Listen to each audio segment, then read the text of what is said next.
She stood frozen on stage, staring at the envelope like they'd read the wrong name.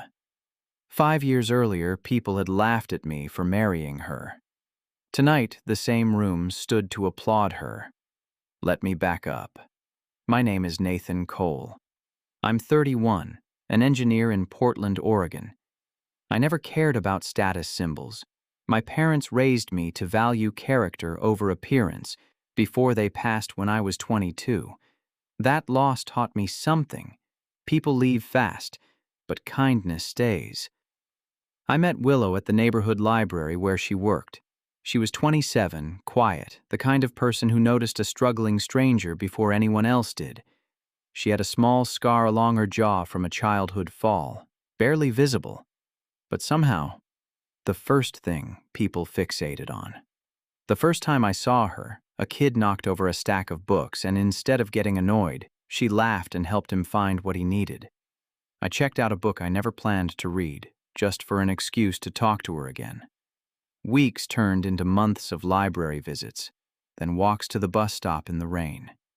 One evening she told me about the accident, about kids who'd mocked her for it for years, about how she'd stopped expecting anyone to really love her. Maybe you've just been around the wrong people, I told her. She didn't answer. She just smiled, the kind of smile that carries an old pain. 3 months later, we were together. Falling for Willow was easy. Everyone else finding a way to accept her was not. My sister Diane went first.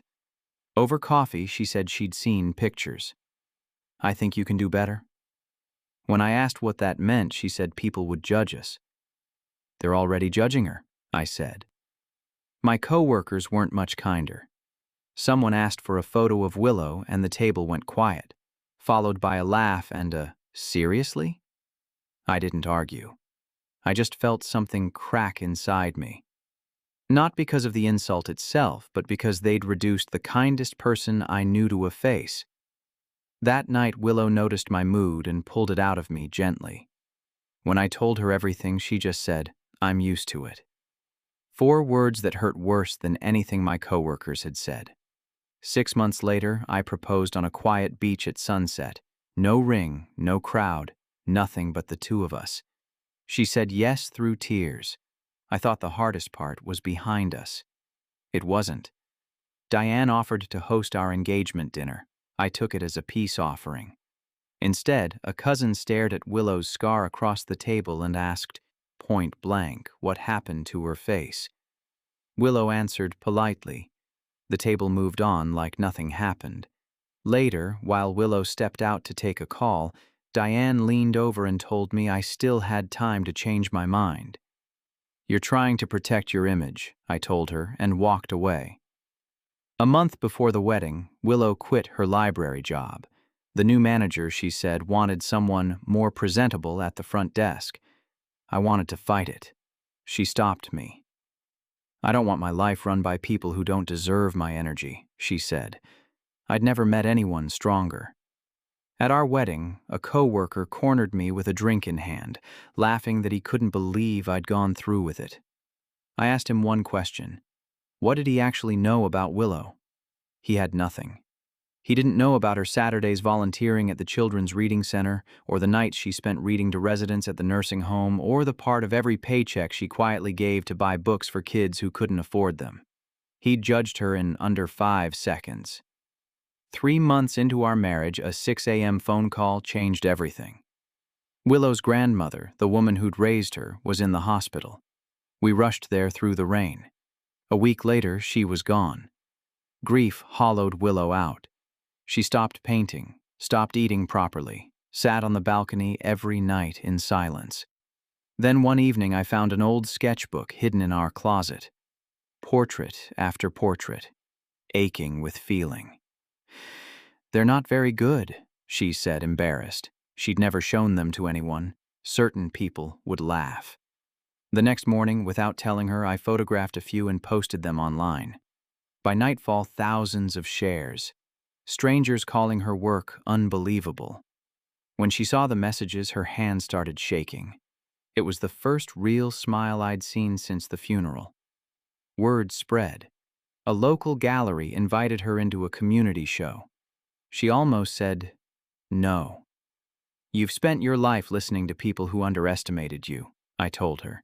"It's time you listened to someone who believes in you." At the exhibit, nobody stopped for nearly an hour.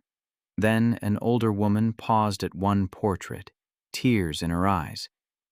"This reminds me of my late husband." She bought it on the spot. By the end of the night, every piece was sold.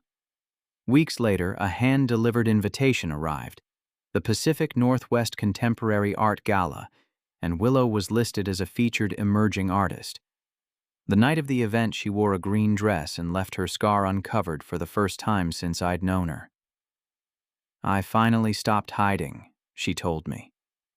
At the gala, a respected gallery owner approached her directly and offered to represent her. Willow could barely speak. Across the room, I spotted Diane, who hadn't spoken to us in nearly a year. She walked over slowly and told Willow she'd judged her before ever knowing her, that she'd been protecting her own pride, not her brother. Willow answered the way she always did, with grace instead of anger. Then the host stepped on stage to announce the People's Choice Award. Willow gripped my hand so hard it hurt. "I'm not going to win," she whispered. "You already have," I said. They called her name. She walked up in disbelief, the same woman once rejected over a small scar, now the most celebrated artist in the room. In her speech, she said she used to believe being different meant she'd never belong, until one person saw everything the world had refused to see. Every eye in the room turned to me. Walking out that night, reporters surrounded her, the same world that once dismissed her now fighting for her attention. I thought about everything we'd survived to get here, and I understood what my parents had always tried to teach me. Looks fade, money comes and goes, but character outlasts every judgment thrown at it. If Willow and Nathan's story moved you, hit like, tell us in the comments what you would have done in his place, and subscribe to Aftermath Tales for more powerful stories like this one. Word count: 1071.